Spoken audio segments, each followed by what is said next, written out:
Hello and welcome to the 14th Manga Jiman Competition awards ceremony. This year has been a year of firsts. We have allowed entrants to submit their stories digitally. We have a new established kind of website for the competition. It's the first time we've done Instagram an account, and there's also a new first prize. But today it's the first time for us to do a webinar to announce winners live.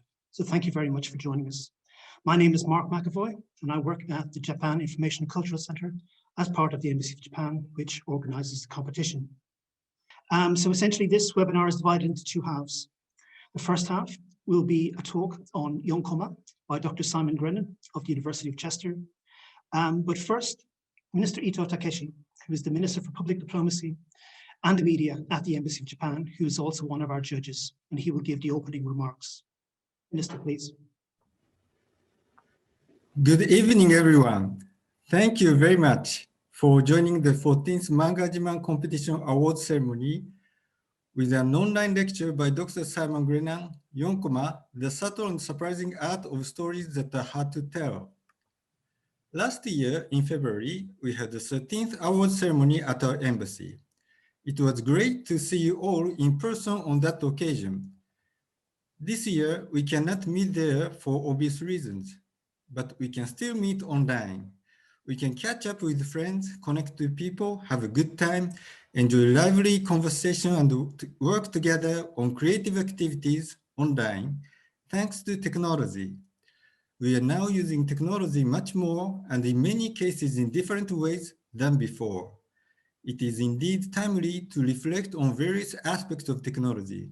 So we have chosen technology as the competition theme this year. At the same time, in today's difficult circumstances, we feel the importance of relationships, companionship, and the human touch more acutely. We miss these aspects of being human, and such an emotion can actually be a great source of inspiration for creative activities as well. Perhaps many of you have already viewed the shortlisted entries which are available on our website. If you haven't, please do so later. We've got a lot of great entries showing the artist's reflections on various aspects of technology and also on the importance of, or sometimes even the thirst for companionship, rewarding relationships, and various other experiences. We are very grateful to the participants for their great entries.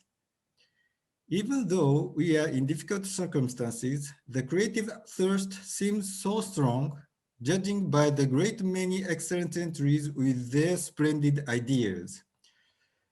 Your creative spirits encouraged us, the organizers, and will surely encourage your fellow artists. Judges, thank you very much for working with us. Without you, this competition would not be possible. We really appreciate your cooperation. And now to our sponsors, the Japanese Gallery, Selga.com, PFU, RICO, the Japan Center, Self-Made Hero Fanfare. Thank you very much for your contributions. We will see great prizes from these sponsors today. They have kindly selected technology products and other items related to the theme reflecting technology of a certain age, type, or world. Aside from this Manga Jiman competition, there is one place you can find many manga-related events. Please visit the Japan House London website. There you can find many online manga workshops and other manga-related events. Japan House also enables you to savor the art, culture, and various other aspects of Japan. Enjoy them. And then the exhibitions, and when the exhibition space reopens, please visit the actual Japan House in Kensington. We are now in the Japan-UK Season of Culture, which was agreed by the Prime Ministers of our two countries to promote the cultures of our two nations so as to strengthen the ties between our peoples. Having started in 2019, when the Rugby World Cup was held in Japan very successfully, the season will continue until the end of this year. many Japan-related events are being held and planned, although right now they are mostly online. Please visit the Japan-UK Season of Culture website to find more Japan-related events for you to enjoy. Professor Grennan, thank you very much for joining us this evening to give a lecture on the Yonkoma technique. I am sure the artists are eager to listen to your talk. So I should stop here and let's enjoy Professor Grennan's lecture. Thank you very much. Mark, back to you. Thank you very much, Minister. We'll hear more from Minister Ito a little bit later. So our next speaker is Dr. Simon Brennan, who is leading research fellow at the University of Chester. He is not only an academic, but a visual artist in his own right. And very shortly, he will give us a presentation on the restricted art form of Yonkoma. So Simon, if I may, can you tell us how you where did it all begin for you with in terms of comics? Mark, thanks for inviting me. It's delightful to be here, and thanks to Minister Ito for such a great introduction. I got into comics through working with lots of other people, and comics is a form that is communal. Folks share and make things together. And so full 30 years ago, I started to make comics with other people. And I'd come from a fine art background, but where you're meant to be in the studio alone making your artwork. And it was either making record albums with producers and technicians and other musicians, or it was drawing. And so the teamwork that is implied by comics often, and in the history of comics, was very attractive to me. And so I fell into comics through wanting to work in teams. Oh, and also I can't play any musical instruments, but I can draw. Excellent, fascinating. I know a lot of viewers here tonight are very much interested in learning more about comics and Yonkoma itself. So yes, we're dying to hear your presentation. Okay, so shall I? I'll try the technology, and yes. it'll clunk a little. I will share my screen, open it up, and off we go. So thanks, Mark. Thank you very much. What I wanted to really focus on this evening is the ways in which Yonkoma, as a form of manga, can really do some extraordinary, surprising, and subtle things in terms of conveying emotion in particular. And so a lot of you, many of you, maybe even most of you, will be familiar with Yonkoma. But for those who aren't, Yonkoma is a short form of comics, which is restricted to 4 panels. And Yonkoma literally means 4-panel. And so Yonkoma manga means 4-panel comic, I think.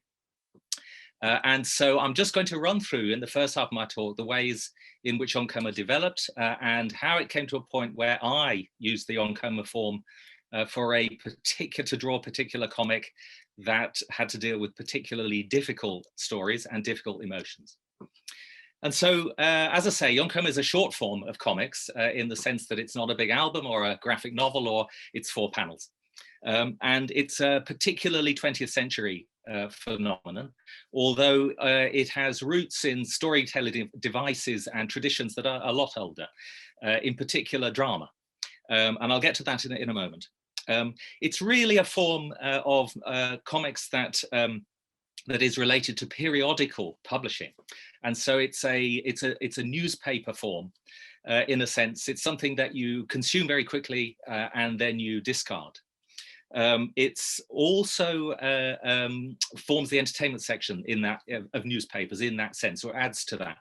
And so the Yonkoma is often thought of as a comedy genre of kind of comics, or as gag comics, where you have an economy of storytelling.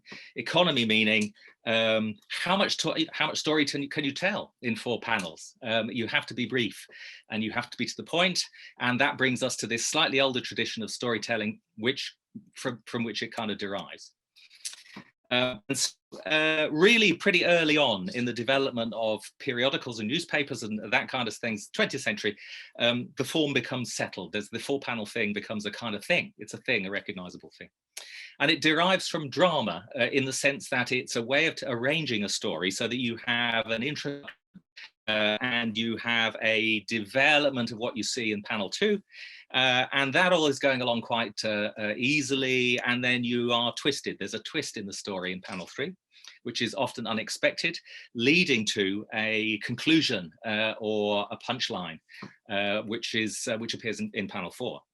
And you'll see with the two slides that I just showed McManus before in the American comic, Bringing Up Father, and this comic, which is called Laid Back Father, are stories of situations that suit this kind of entertainment, where you have a setup, a little bit of development, an unexpected thing happens, and then the characters deal with it in a particular way. And that's a real characteristic of the Yonkoma form. And so there are very famous characters that are identified with Yonkoma, and this is one of them. This is Fuku-chan. But the characters are really only there, even if they're recognizable and they carry on for years, sometimes for decades. They're only there really as to set up the situation that they're in. So Yonkoma are like funny stories. They're situation comedies. So the character gets into a situation and then something happens and it's okay, and then something happens where actually it's unexpected, and then the character makes a conclusion. And that's where the entertainment is. And so jokes are built on tension, and that idea of the 4-panel where you can see it all, but you follow it, and the unexpected parts are still unexpected. Especially have some very skilled artists doing that. The unexpected still is there. The comedy is also about anxiety. And so it's about tension. It's about not knowing what's going to happen, or having to figure out what's going to happen and how the character is going to deal with it.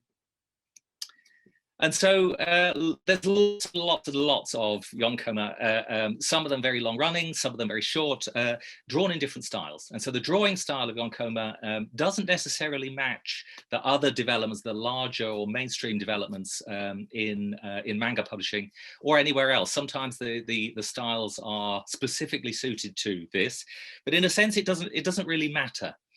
What's important is the way in which the story develops over these 4 panels and the way in which it's shown, maybe more so than in other forms. It's the 4 panels that do the work in the storytelling rather than the drawing style in particular. And you can see the difference between this 1946 strip in terms of style, these 2 strips, and this 1954 style. There's a lot of leeway for all of that. So it's not tied to any stylistic drawing style in particular. It's the storytelling thing.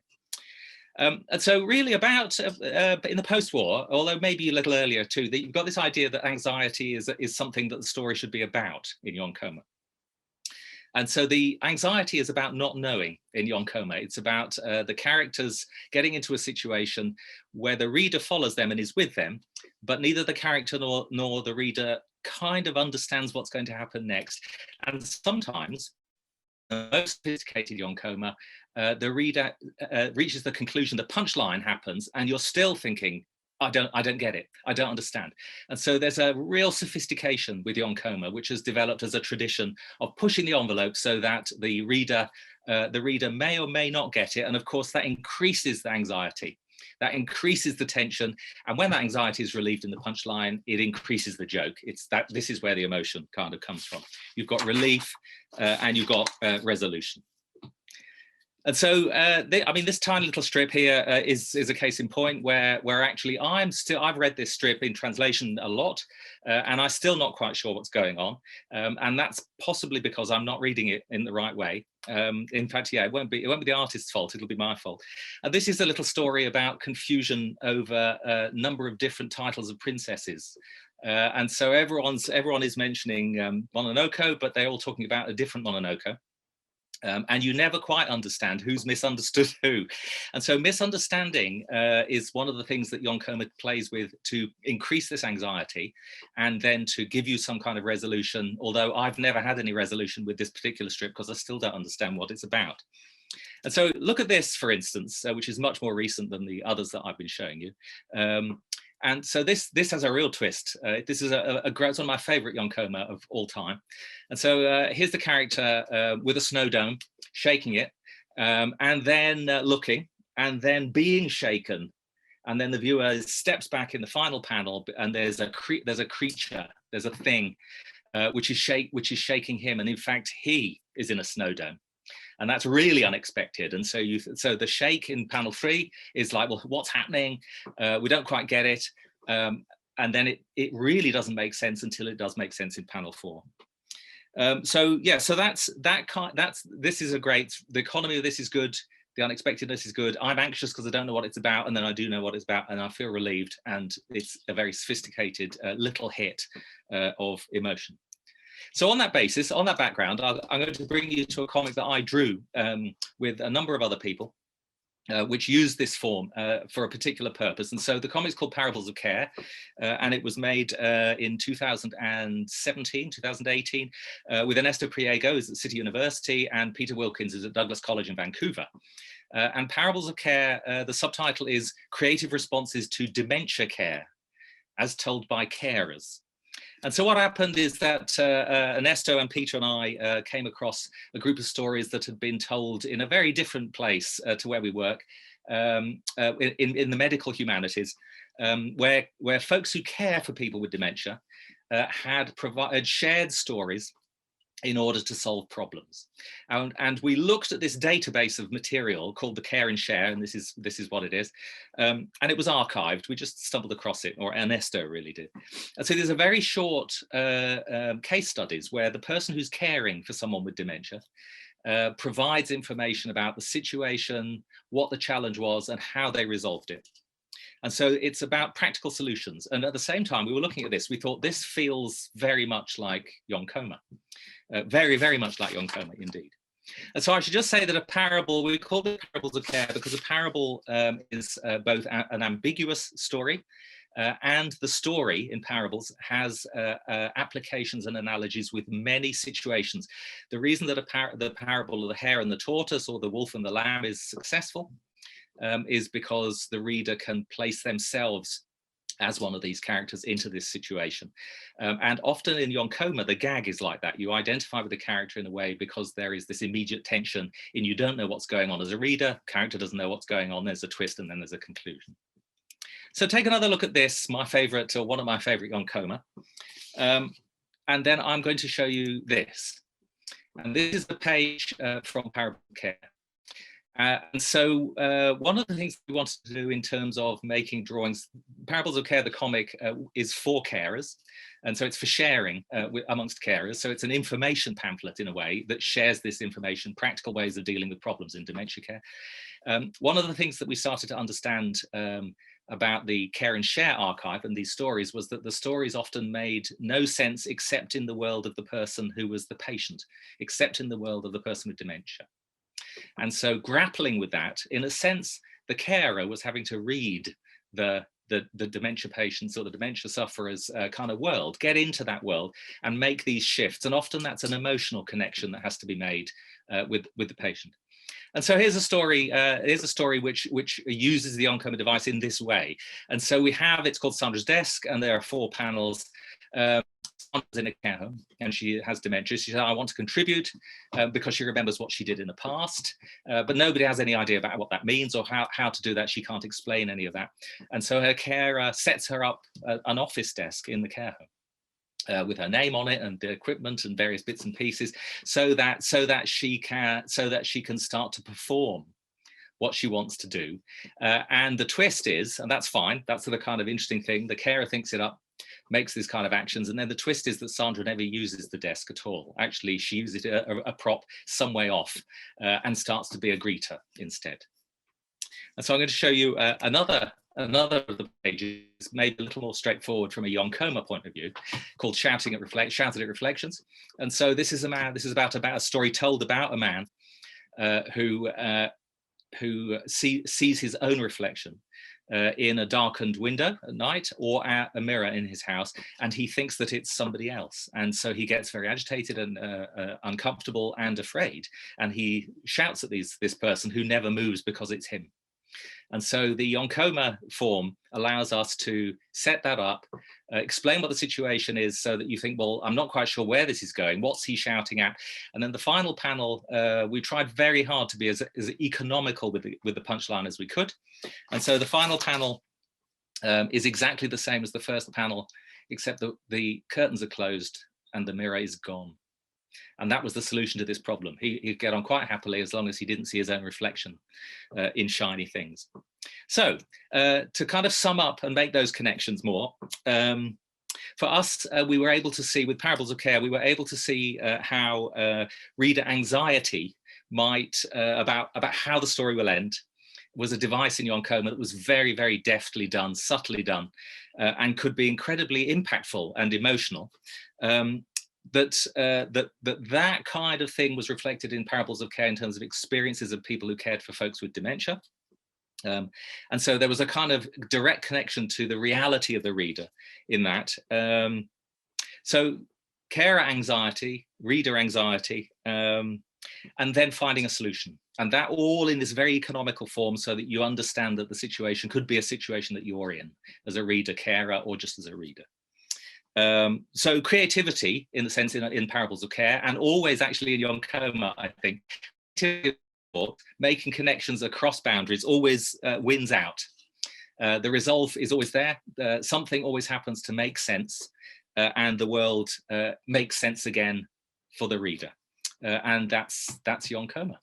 So that's the end of my presentation, and I'll be delighted to speak further and take questions as we go. Yes, we do have some questions, Simon. I'm sure. Of course, yes. A few have come in anonymously. First one is, was it a particular challenge to condense such complicated emotional stories into a relatively strict format? The economy of storytelling is quite formidable. Yeah, I think that that's one of the things that attracted us to Yonkoma as a form, was the fact that that it's a what's the word? There's nowhere to hide. Either you get the emotional storytelling on the button, or it's all a failure.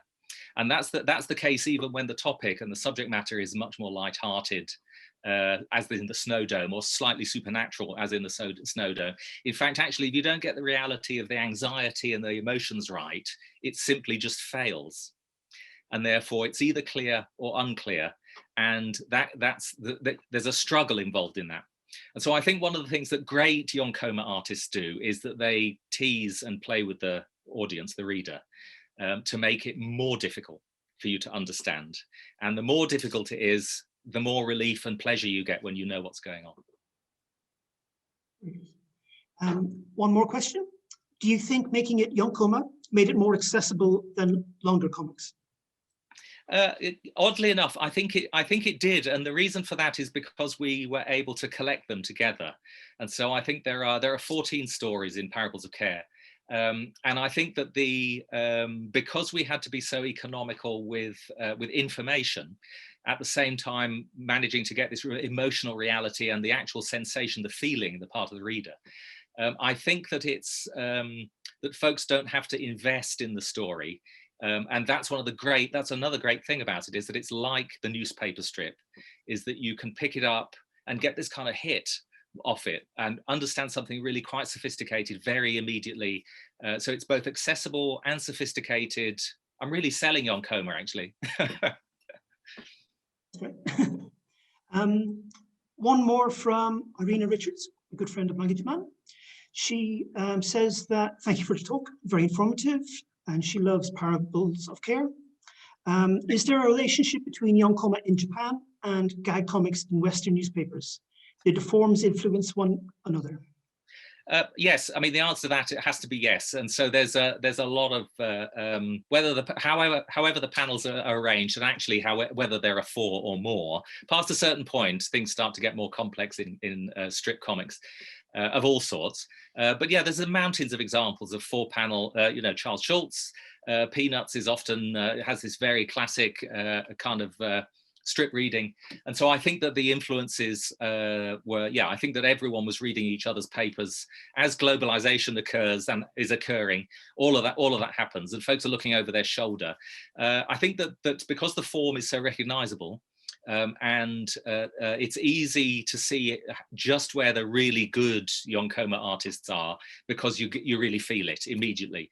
It's a cultural form which is so quick that language translation, if it occurs, often the language, that you don't need much of the language. to get the story, to understand what's going on. And in fact, in Parables of Care, that's very much the case.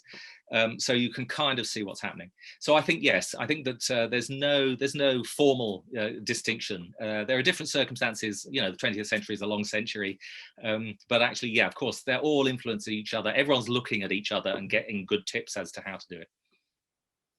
One more question. Modern Yonkoma panels are generally squarish. Your format is more rectangular. Is there a reason for this?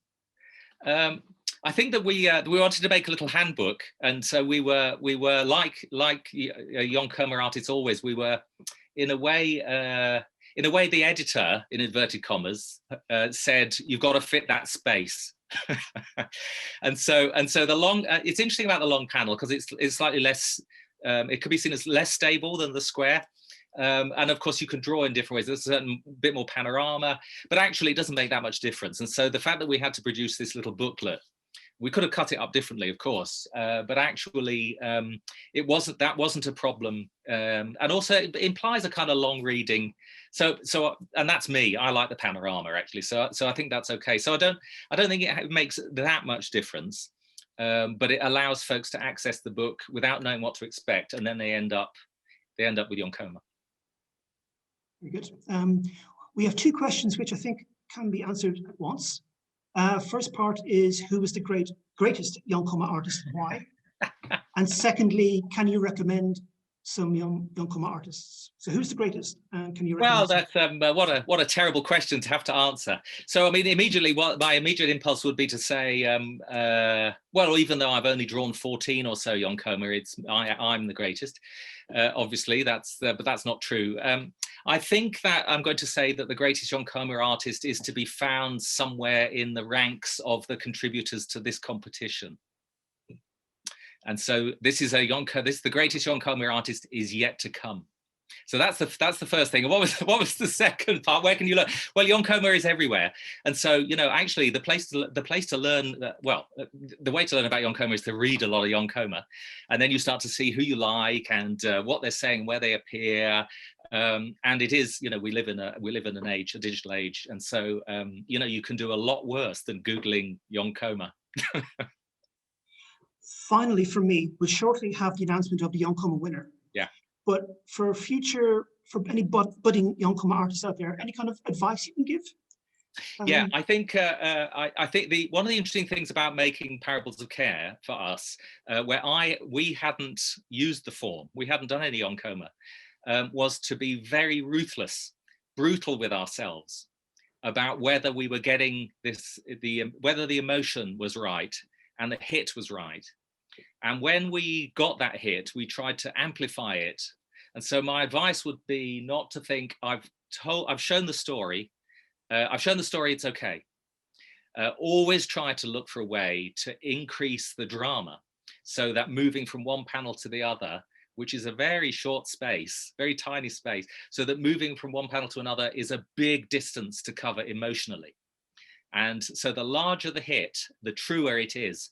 And if your storytelling as a Yonkoma artist isn't having that effect, you don't get that hit, then like I say, there's nowhere to hide. If essentially the Yonkoma that doesn't give you a hit has failed as a Yonkoma.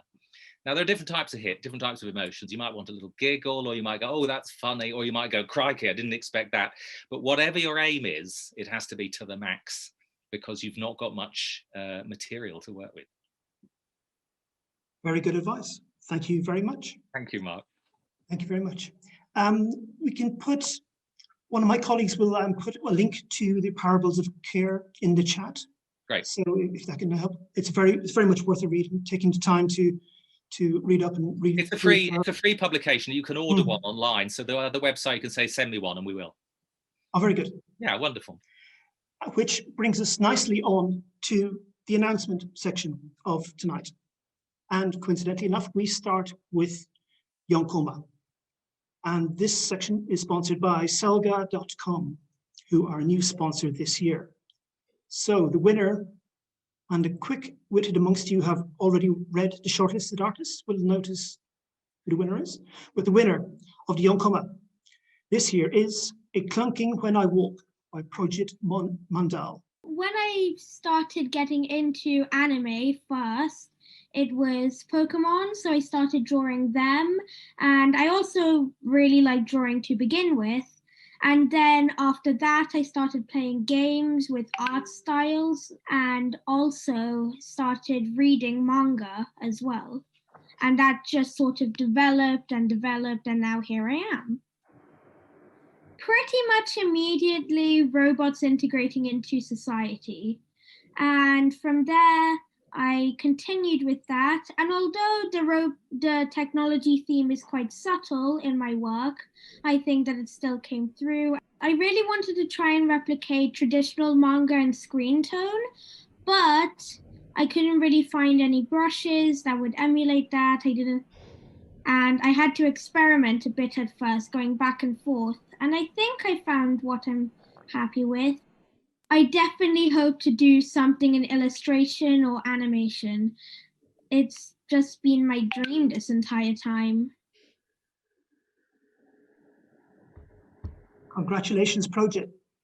Now we'll hear from Paul Gravett, one of the judges of the competition. Paul, what can you tell us about Projit's work? Thank you very much, Mark. Yeah, really nice to be with you this evening and celebrating Projit Mandal winning the Yonkoma manga category, which, as we've also heard in detail from Simon, it has a lot of subtlety and a lot of qualities to it, even in just a confined space of only 4 panels. And what I loved about, I think all the judges, all of the jury actually, we really singled out Projit's work here because it really touched us and surprised us. And I think it definitely follows all the special rules and systems that Simon explained so clearly in his talk. You can see here, for example, the way that Projit has figured out how he's showing the main character, how we just see a cropped impression of his feet, his or her feet, and then a mid shot, a close up to the face, which is the surprise, because we can see that there's a strange extra item, should we say, on the face. And then finally, a payoff where I found it particularly touching that this is a character, of course, who is part robot. This is why there's a clunking noise. He has a goggle on his face. I should say his or her. I'm not quite sure that really matters at the moment. And the point is at the end, the last panel shows a particularly friendly setting where other people, friends, are waving to the character, and he or she is clearly very much accepted. There's no stigma attached to the fact that this person is partly robot.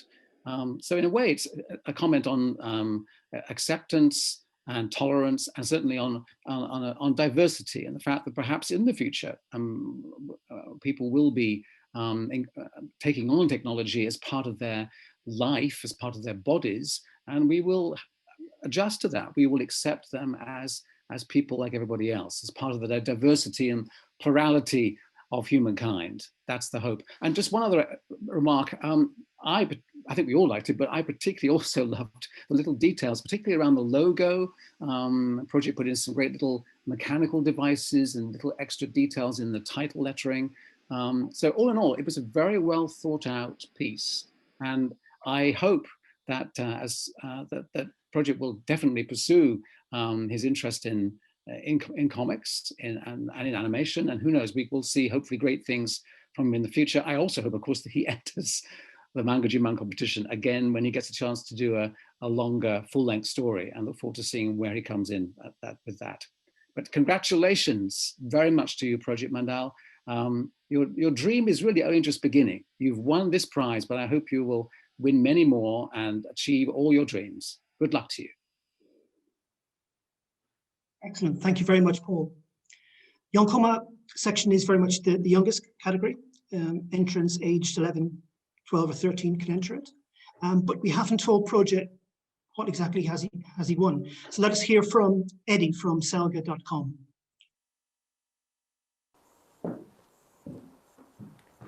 Hi, welcome to Selga.com, and today it gives me great honor to announce the winner for Manga Jiman Yonkoma 2021 winner, Projit Mandal. And today you have won an original poster of Pokemon, and to accompany this prize, if we are talking about technology used in anime, there is nothing better than Laputa. you will receive this book, and within this book there are various images within here which showcase the different sort of artwork that was used within the production of this movie. I hope it will assist you in your development within the manga world. To accompany these prizes, you will also receive a £50 gift voucher to be spent at seruga.com. In the meantime, I look forward to your entry for next year. Until then, look after yourself. Goodbye. Thank you very much, Eddie, and congratulations, Projit. So into the top 10 we go. 10th place, winning a series of publications from the publisher Fanfare, is Hanna Gwyn's Bird Squad Flying Machine. I'm Hanna Gwynn. I'm the person who wrote and drew the Bird Squad Flying Machine. It's a comic about these three fools below. I'm born and raised in Liverpool, England. Someone at some point was Welsh, hence the surname. The only Welsh I speak is from Duolingo, sorry. But my granddad was from Nigeria. Drawing comics is actually my hobby. I'm looking to learn to paint this year. I also love studying other languages. My favorite manga artists include one from One Punch Man, Bob Psycho 100, one of my favorite manga artists ever. Also, Kabi Nagata's works are some of my favorites. They're standout examples of autobiographical comics, and there's some others on my bookshelf as well. The original idea for the comic started when I stumbled across the group of kite flyers that often appeared near the River Mersey in Liverpool, pre-lockdown of course. That and kite or air festivals. Some sketches from my comic include Chica, the central character, was the first one I designed, so she has the most details. She's a great engineer and a terrible manager, the sister of Tioma and also the girlfriend of Addy.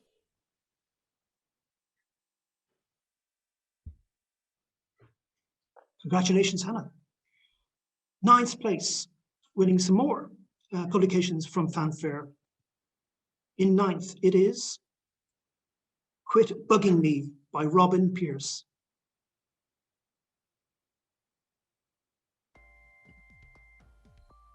It took me a little while to get to the idea for my entry. I probably had 5 or 6 before I landed on the one that I ended up creating.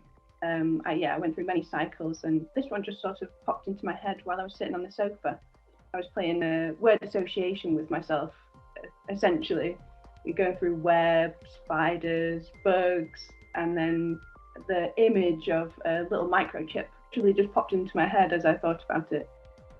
The bug itself, I mean, it straight away, it had quite a few meanings. I wanted to bring something that was inanimate to life. There's lots of robots that have cool expressions, but your computer and your phone in front of you are just bricks and plastic and metal. So I wanted something that I could turn into almost like a cute little icon that could tell the story and get people emotionally involved in what I wanted to say.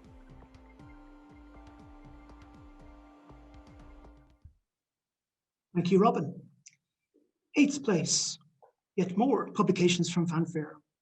In 8th, it is Ewan Gallagher's Innovative Stupidity.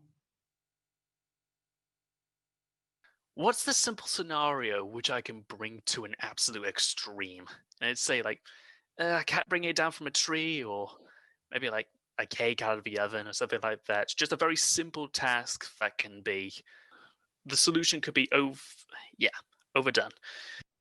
This year, I really had to think about what the theme was this year, because a lot of the past entries, I didn't give that much focus on what it actually meant to have a theme of technology. It was basically like a Looney Tunes sort of scenario, or following the Kisho Tenketsu scenario of, you've got the setup, that you know how the scientist thinks it's going to work, you continue with that sort of setup, you then add a twist, aka something that goes wrong, and then you have a payoff at the end of it. You need to have a scenario that looks like it's worked, but therefore it doesn't, and you've made the character make no progress whatsoever. So what do? You bring the cat off of one tree and bring it to a completely identical tree.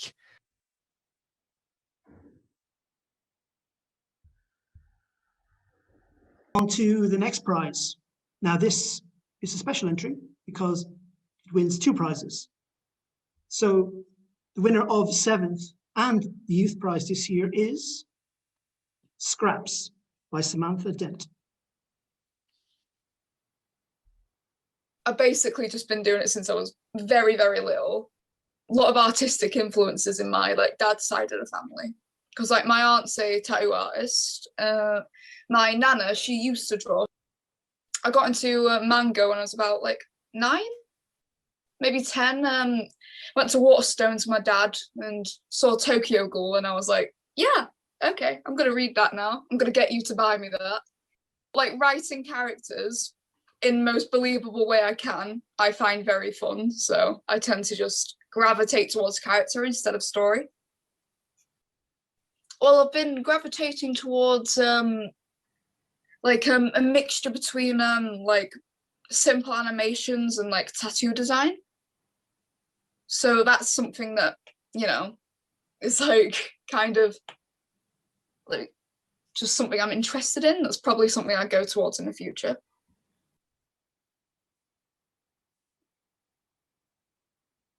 Well done, Samantha. We will now hear from Kubo-san, a mangaka, legendary mangaka, and also one of the judges of the competition. Kubo-san, what can you tell us about Samantha's work? Yeah. Okay, yeah, I got it. Good evening, I'm Kiriko Kubo. I'm a mangaka or cartoonist, and I was one of the judges of this competition.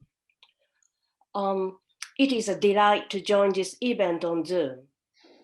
When I read Scraps, I can see that the line is neat, the layout is good, and the main character is charming. All this means we can read the work smoothly. I always believe a good manga doesn't need to explain too much about the character's feelings. A few words can combine with images in your brain, and you can see the whole story like a film. In Scraps, the protagonist Chelsea makes a decision to work at the shop quite quickly, but at the same time, you could believe that it seems the artist has a clear idea and how to evoke her and Eva's characters, so we can believe their actions. This work creates some atmosphere between the frames, which shows us untold part of their feelings. There is no actual text to tell us that Chelsea likes Eva and she likes the shop. I mean, she mentioned a bit about the shops, but it's not she loves or But you can see from Chelsea's expression what her feelings are. Creating this atmosphere is important, and being able to do it like this is an excellent talent. It is especially impressive when we realize that Miss Dent is still under 16. When we first read her work, we didn't know that, but we still selected her work for the 7th prize in the main competition. So when we noticed her age, it was easy to pick her as the winner in the young persons category. I hope she continues to create more manga. And congratulations, Miss Dent, for both prizes, and stay safe. Thank you, Kubo-san. Of course, Samantha makes history by becoming the first person to win the Best Youth Prize twice. So it's 2 years in a row. And for that, she wins another set of manga Shakespeare. And also, she will get a series of publications and some Japan-related goodies as well for finishing 7th.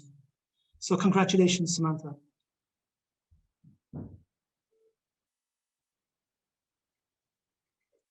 Okay, number 6, winning some vouchers from the Japan Center. 6th place goes to Damian Trigo's Fragile. The true hidden monster of any horror story, any good horror story, will not actually be the monster itself, but rather how people react to the monster. In this case, the monster will be this man's obsession with overcoming humanity.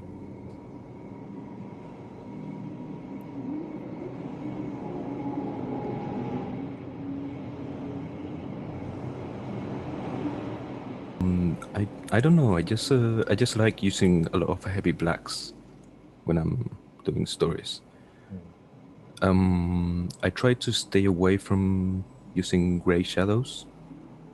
For example, before actually adding any grays, I will look at the page and see if it is as it is, with only blacks and maybe cross-hatching, if it is ready to be published.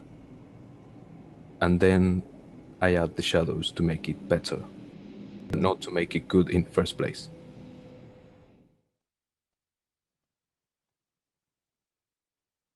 Well done, Damian. 5th place, yet more vouchers from the Japan Center. 5th place this year goes to Restart, Lily Cupertino. Interested in manga was probably through the anime that they used to show on TV when I was really little. So things like Pokemon or Mew Mew Power. My art style is particularly inspired by the kind of the big eyes, the big head of manga styles usually. I really like the intricate details, like the way hair is often drawn in manga. And also the fact that it's anatomically more correct than, say, a cartoon would be. I quite like portraying people as they look, and I feel manga style is more accurate to that. I study comics at the moment, so we do a lot of paneling work, and I kind of tried to use camera angles and paneling to portray the emotion rather than the actual expressions. When I'm creating the paneling for my comics, I actually tend to do really rough thumbnail. Then I'll do the sketch, and then I usually change it completely. So I have a sort of general layout I want in mind, so kind of what is happening in each panel, but the actual paneling itself kind of comes at the very end.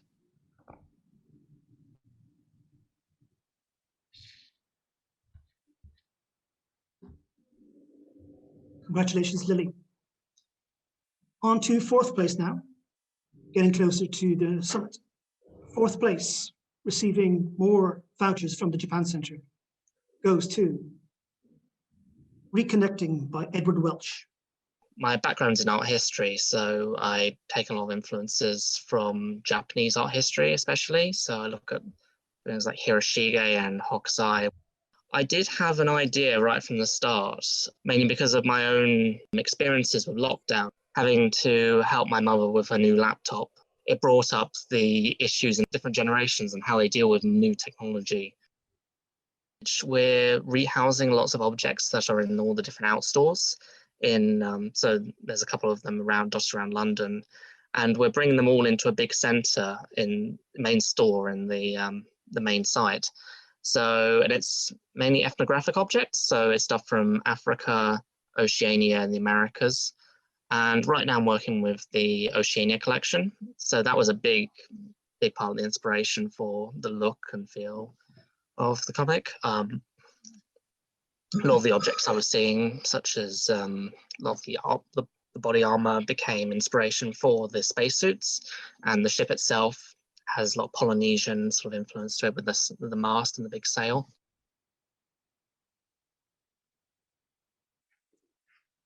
Well done, Edward.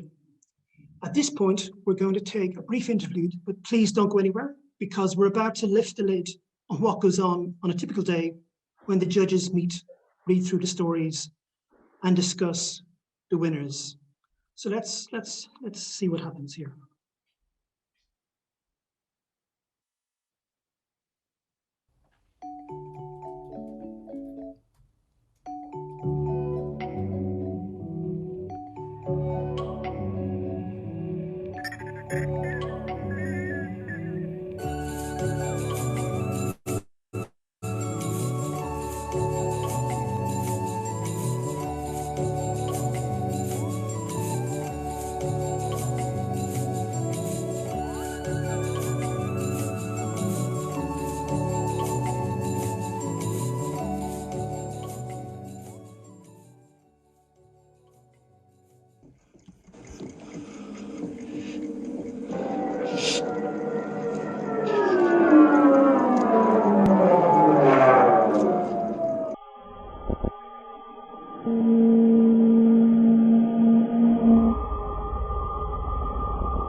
final countdown. Into the top 3 we go. Third place is a prize from Rico, and it's a 360-degree camera. Let's see what the prize is.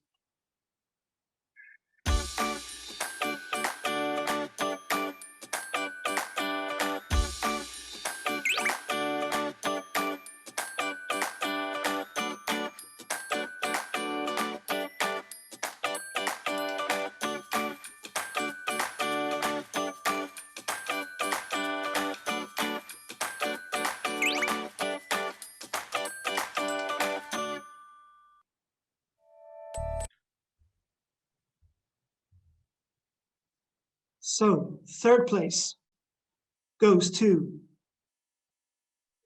Tea Time by Roberta Paludi.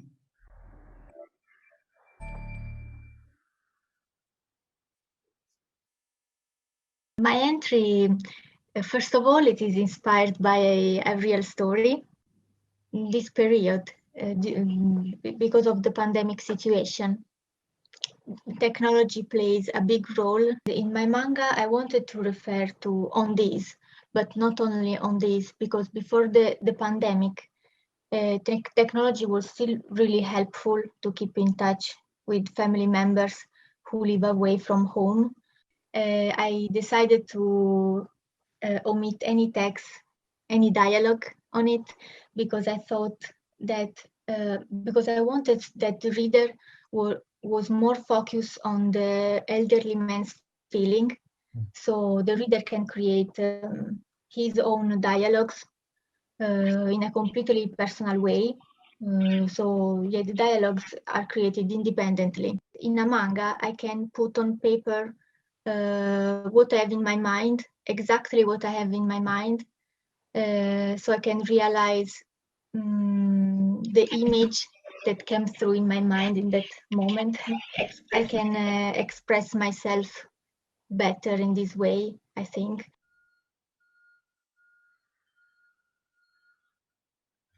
Congratulations, Roberta. Now we'll hear from another judge, Ilya. Can you tell us about Roberta's work? Hello, everyone.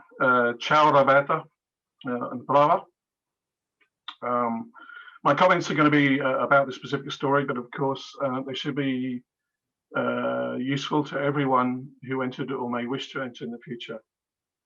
Okay, so this entry impressed all of the judges panel because of its elegant page layouts and the mature approach that it took to the art of manga storytelling. The passage of time is well conveyed, whether that's maximal, as in days and months, or minimal, mere moments. Also, the dimensions of space. So that's Roberta bringing in practice from her interests and her work, which I believe is to do with architectural practice. So she has a sure handling of dimensions of space and perspective, as you can see here in the example. But also, as you can see here, the atmospheric appeal of specific times of day, or rather, as here, the qualities of light. The artwork on the pages is notable for these well delineated contrasts, clean, clear, and open, feeling of peace and tranquility that is very welcoming to the reader. And these are interspersed with bursts of intense detail elsewhere in the story, whether these are flower petals or the characteristic architectural features shown throughout. The central characters maintain this contrast between old and young, playing in one of the instances with the cliched representations of shoujo or pretty girl manga for the younger character. And all of this works to great comedic effect. There's plentiful but mostly blank speech balloons in this almost silent story, but they told us all that we needed to know and more. As one of the judges, I was particularly grateful for this innovation in amongst the noise of competition. We're certain, and I speak for all the judges here, that the entrant has a great future as a mangaka or as a creator of manga, should they wish it. And we wish to give them every encouragement. Brava, Roberta. The third prize, Tea Time, won by Roberta Paludi. Thank you. Thank you very much, Ilya. So the tension is at an all-time high. We are down to just 2 artists to see who wins 14th Manga Jiman competition. Second place wins a prize from PFU. Let's have a look at this.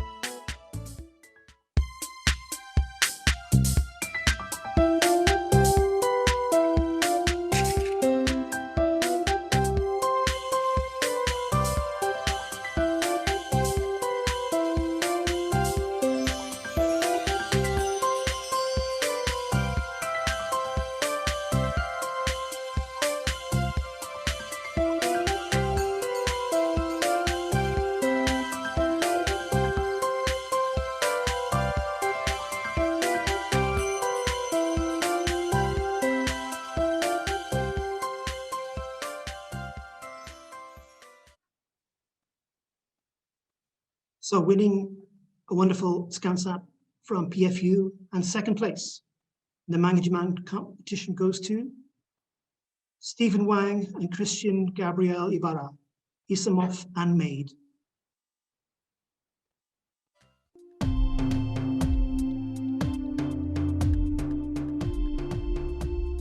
So in terms of the workflow for how I approach manga, as the writer for the story, I really tried to have quiet moments as well as very loud and dramatic moments within this particular story. I really pushed myself to not just kind of focus on a single kind of moment or emotion in time for this kind of 8-page entry. I really wanted to push a plot with named characters. There's a twist, there's action, there's quiet moments, so you get that contrast. And so like the loud moments, the loudest moments really do feel loud because you have the contrasting quiet character building moments as well. So that's kind of how I approach manga and writing.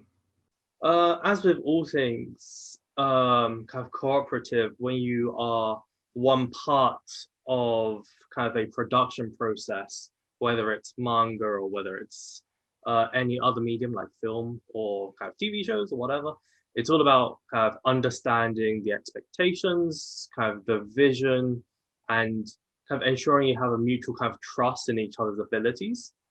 As a writer, you want to kind of find artists that whose art style kind of matches the kind of feel and tone of the story you're trying to kind of tell. It's a lot about communication, what their vision is, whether you yourself are able to do that, and it's all about kind of like, if you're not super strong at super crazy poses especially for manga, then perhaps we can change the scene a little bit, or you know, do we require such a large kind of double spread background image? So it's all about communication. It's about cooperation as well.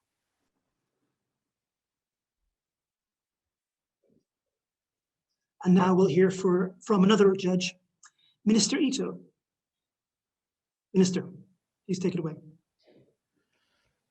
Congratulations, Stephen and Cristian. Great work, lovely and very funny. Their work, Isamov and Maid, presents the love of Mayu, the AI maid for Isamov, the programmer who created her. Mayu's feelings for Isamov run so deep that she makes and executes a plan that includes her own destruction to give Isamov true companionship for which Mayu was created. So this is basically the story of the AI maid's emotions concerning the programmer, a kind of tragic love story, but it is also a tragic comedy. The story is full of funny jokes and interesting humorous twists laced with irony. Mayu is always very lovely and cheerful. The story starts with Mayu saying, "My bots seem to have enslaved most of humanity, and the weather is indeed lovely today." Her lively talk gives the story a jaunty rhythm and makes it very witty. Let me mention some of the twists. Mayu is very human. After she is created, she grows up to love herself, as she says in the story. Before her destruction, which is in accordance with her plan, she asks Isamu why he created her. This also illustrates how human she is. This human attribute emphasizes how deep her emotion is for Isamov, for whom she sacrifices herself. But at the same time, for that purpose, she executes a plan so outrageous that real human beings would not think of it. She is enslaving humanity. You can find another twist at the moment when Mayu is destroyed. The enemy of the humankind explodes, shouting, "Damn you, Dr. Isamov, who lives 5 miles north of this location for defeating me." Then you see people who have been saved from this destruction by the enemy saying such a specific death shout. Mayu plans to give Isamov companionship by making him the savior of humankind. But if Isamov admits that his AI is the enemy of the humankind, then he will not be regarded as the savior. If he doesn't tell people the truth, then he will feel guilty not only for causing people suffering, but also for hiding the truth. Mayu tells Isamov that he has to love himself. Certainly, the fact that he created AI with such deep emotion should enhance his self-esteem. But considering the fact that his AI caused people to suffer, and also if he hides from people who believe him to be the savior of humankind, the fact that he created the people's enemy, it will probably be difficult for him to love himself. Steve and Cristian, again, congratulations. Thank you for making such a lovely and jaunty story. And Stephen, I wish you good luck in finding a good partner. Thanks. Thank you, Minister. Congratulations, Stephen and Cristian. Well done. And then there was one. So the winner of this year's Manga Jiman competition is sponsored by Japanese Gallery, is Chloe Starling with Even Android's Dream.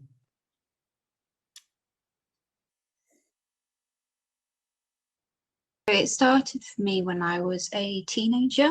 My sister had some manga that she had borrowed from someone, and I, being the younger sister, you know, sneaked them and had a little look myself. So I started reading a lot more manga. I found a bookstore in my town which had manga. A lot of the ones I picked up when I was younger were the more popular titles because I think they were more likely to be in the bookstore. So there were things like Inuyasha, Dragon Ball, things like that. And then as I got older, I started reading Western comics as well. I was always, as a kid and as a teenager, I was always creating stories in my head. It wasn't though until I got older that I had the confidence to start writing stuff down and start creating as well. So I joined a group called Whip Comics in London, which is a comics community that meet every month and discuss comics. Also took over the side group, which is creating comics, which is like panel transitions and you know, all of the technical kind of story writing and drawing stuff. So with technology, I thought it was a really interesting theme considering the year that was 2020. And the fact that everyone had to start relying on technology a lot more that year because we couldn't meet up as often, you know, because sometimes we think of technology as quite cold and wanting to give it some emotions and kind of the human side of it.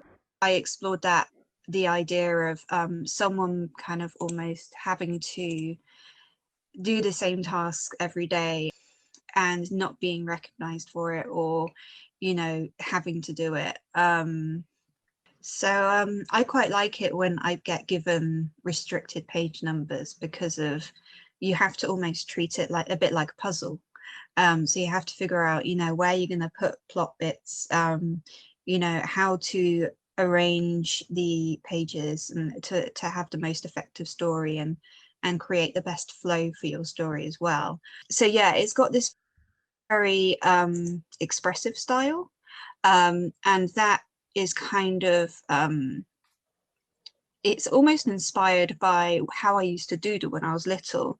You know, I had my schoolwork and then I would just draw all of these different swirls around my work, which probably infuriated my teachers. But I'm not someone who is like the comic has to be like the most highest quality of art if it's expressive and it gets the point across. And you know, they know what they're doing with the comic. That's Congratulations, Chloe. Now we'll hear from one more judge, Maya Gartner, who's a visual book editor. Maya.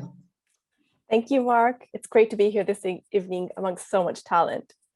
I actually just want to start by saying that creativity takes a tremendous amount of courage and hard work. And I think I speak on behalf of all the judges here when I say that every single Manga Jiman contestant here today has not only shown extraordinary courage by entering this competition and sharing their work with us, but that they've shown us an inspiring level of creativity that really deserves to be celebrated no matter what the result was for them today. So congratulations to everyone, really.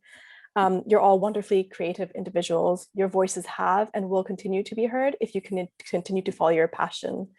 Thank you so much for participating in this competition, and I really hope you join us again in the future. So with that, Even Android's Dream, our first prize entry for this year's manga competition, had a really strong message and original experimental style that really tugged at the heartstrings of all of the judges and ultimately won us over. During the judging session, we kept coming back to it time and again, and it really made us think and then think again, which all good stories do.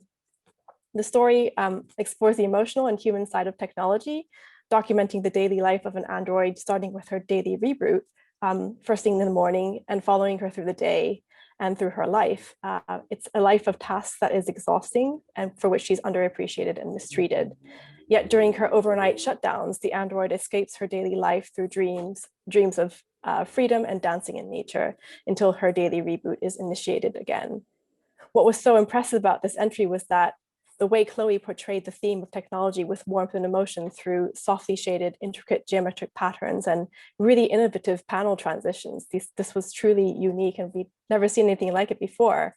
Her use of a network of panels connected by mosaic-esque patterns was really inspiring and a perfect way to illustrate the experience of a computer rebooting itself in the morning and in the evenings, shutting down. This also made for really refreshing new ways of playing with page layouts and design. Her story and art also raised important questions and themes. The more we looked at what was seemingly a simple story and naive kind of art style, the more we were impressed with the amount of careful thinking that had gone into creating this manga, where technique, ideas, narrative storytelling, and messages really meshed together perfectly to present something truly special. So congratulations to you, Chloe. Huge congratulations.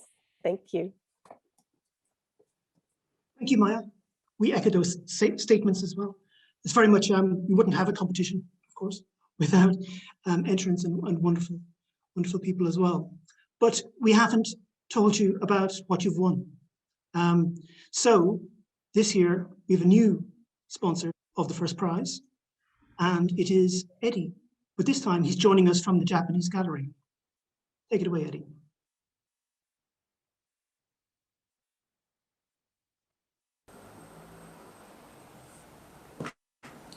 Hi, and welcome to the Japanese Gallery. And it gives me great honor to announce the winner for Manga Jiman 2021, Chloe Starling. And today you will be receiving an original poster from the Full Metal Alchemist. And to accompany this prize, you will also be receiving an original woodblock print from the Hokusai School. And this item depicts a famous poet, Yamabe no Akahito. This item was produced in 1834. To accompany these prizes, you will also be receiving a £100 gift voucher to be spent at seruga.com. In the meantime, I look forward to your entry for next year And until then, be safe. Goodbye.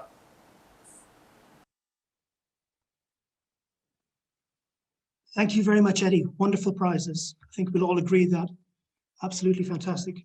Honor to have them as a first prize sponsor.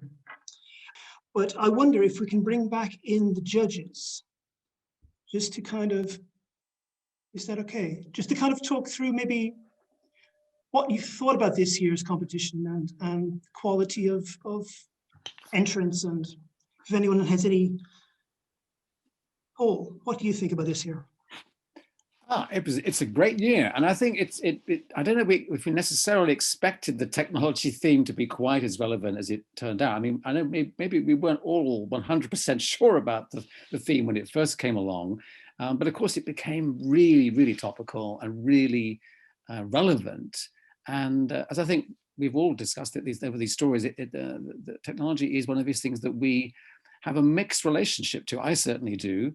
And I think, but it's inescapable. It is part of our lives now. And I think it was a great theme, and all the entrants really responded with a very original approaches. So it was great. And I do want to point out, people might think that the video of us all going crazy for 10 hours judging is true. You didn't tell us about this. So we are all very, very serious, and we never go crazy. Well, not very much anyway. Ilya, do you have anything to add? I need to echo what Paul has said. It was one of the most harmonious and unusual, unique in the history of, is it 14 or 15 years of this competition? Yeah. 14. Yeah, 14 years of this competition, harmonious, but unique because we had to do it all like this over Zoom. And given that, I think it's allowed everyone behind the scenes here, judging and organizing the competition. You know, it's amazing how the embassy has stepped up, and the presentation. You know, there's things here that are useful for when we come out of lockdown. To see the videos, to hear from the individual entrants is tremendously exciting and informative and really impressive. Both you know, for the entrants themselves, but also the organisation that's gone into presenting all of that to give them their voice. And yeah, I just want to echo what Paul said. I don't think I would have mixed up any two of the entries. They were all unique to the person who made them, which is what we most want to see. So yeah, it was impressive. Continues to be impressive. Very much so. Kubo-san, do you have anything to add? Yeah, actually, I really enjoy for judging, also joining this event, and it's really well designed, especially today. And it's kind of very good match with the theme also. It's really, we kind of chose a very good theme this year, I guess. Everybody agree that, I guess. And also we have several variations, and really happy to see all of the applicants' work, and it's difficult to choose what is the good or what is better or what is the best, but everyone, I really appreciate about everyone to apply for this competition in this circumstance. It's good for us and good for you, and I'm very happy. Thank you. Thank you, Kubo-san. Maya, I would ask you to come back in if that's okay. Of course. I just want to thank everyone again, because I think all these stories, as echoing what Paul and Ilya were saying, every single one was unique and in its own way. And it was just really fantastic to be able to kind of immerse myself in all these stories, all these different opinions, all these different ideas, every single story reflects that the artist's ideas and hopes and kind of, and all their hard work. And it was just extraordinary to be able to read these and talk about them with the judges. So thank you so much to everyone for your hard work. And it's also been really heartening to see this community. I keep seeing these messages pop up, encouraging messages between everyone. It's just lovely to see this community that's been built through this competition, and how everyone's so encouraging and out there to kind of help each other, talk to each other, kind of just lift each other and create something that's, everyone's created something that's amazing. And I think they'll, please do continue to do that and follow your passions really, because it's wonderful to see. So thank you very much. We've seen that there are a number of different groups, and the shortlisted artists this year have a number of people from the same group as well. So it's kind of, people kind of know each other and help support each other. So it's quite sweet when you think about it. Minister, we'll come back to you for some more words. Put you on the spot here. Okay, thank you very much. It was really amazing to see the creativity and the uniqueness of each entry, and we were quite impressed with this creativity, and it is really fun reading those entries, and this is great. Thank you very much for making these great entries. And yeah, talking about the community and the encouragement among the community, it's great to see the discussion chatting here. And actually, I miss the atmosphere of gathering at the embassy, and I hope that next year we will be able to gather at the embassy and do kampai there and enjoy the evening. And but this tonight's webinar was also wonderful, and thank you very much all the judges, the participants. Thank you very much all. Thank you. Yes. Let's hope that, yes, we can all meet again. Can I just butt in? I just want to say how brilliant the videos have been this evening. I think it's been really wonderful to hear the words and the voices of all the entrants and the winners. And I'm hoping we can maybe find some way to do more with that when we do next year's award ceremony, hopefully live in the beautiful ballroom at the Embassy of Japan. But we need to do this because it's lovely to hear the entrants and the winners speaking. So let's hope we can do that again. Yes, we thought it was important for the artists to speak for themselves, unedited, and show their work as well. So well done to Callum, who helped a lot on the videos. Absolutely. I wonder if we can have a few words from our special guest speaker, Simon. I wonder if you can come back in and kind of give us your thoughts on what you've seen. Of course. What an amazing countdown. I mean, if that's a fraction of what you saw, I'm really jealous of your judging process because you must have seen such amazing stories, amazing ways of telling them. I mean, the quality of the work is just stunning, from young to old, and from all sorts of themes, all sorts of styles of kind of production. And so I think, yeah, I think it's really impressive as a body of work, and I hope that folks do more, carry on drawing and carry on making, and seek outlets for their artwork and their ideas and their kind of cultural kind of opinions. All of it's been great. It's been great.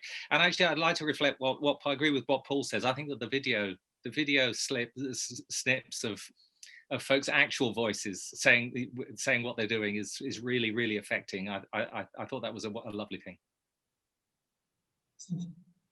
And thank you very much to all of our judges, Maya, Kubo-san, Paul, Ilya, Minister. Also as well, our guest speaker tonight, Dr. Brennan, thank you very much.